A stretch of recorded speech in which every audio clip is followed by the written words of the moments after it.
Hello xin chào các bạn, chào mừng tất cả các bạn quay trở lại với channel của mình.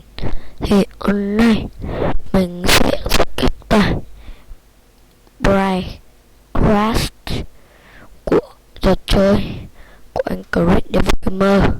Này, trước khi tải thì cái link ấy thì các bạn sẽ vào YouTube anh Chris Devil Gamer được à? Này, link vào đây, thấy chưa?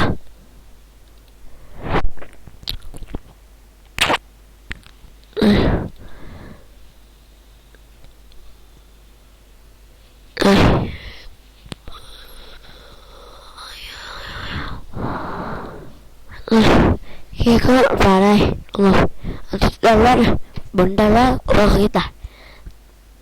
Sau khi tải xong đây,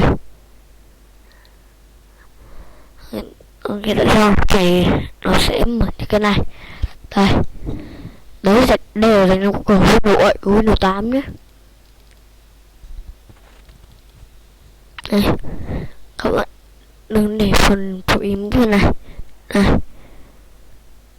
run chạy và chuẩn bị chơi. Ok, đấy thì các bạn có thể chơi được game rồi. Chơi được game rồi cũng nhanh thôi. Thì cái này mình sẽ thử luôn một tí. Đó là lắc lắm. Đi chợ thôi, đi chợ thôi. Chết con bà rồi.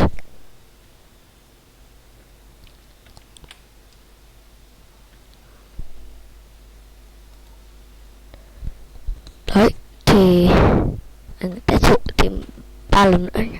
Thử xem.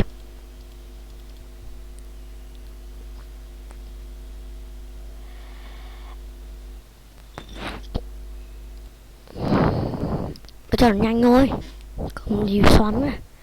Mấy một cái đi ngon thì đòn.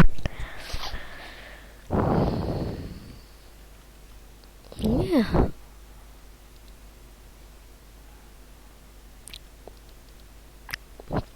Mình cứ bấm exit rất là khó chịu.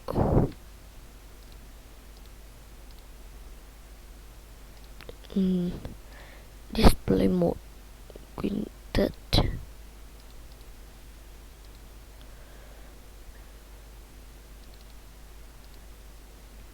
Ok, thì bây giờ sẽ vào chơi lại thêm một lần nữa. Đủ đen ấy, ôi rồi.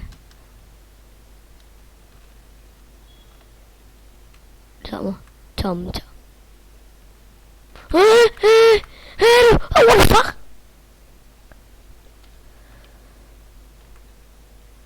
Giờ 2 rồi. Lần này mình sẽ quay nữa. What the fuck? Ok, thì video đến đây thì cũng nói hết. Goodbye. See you again các bạn.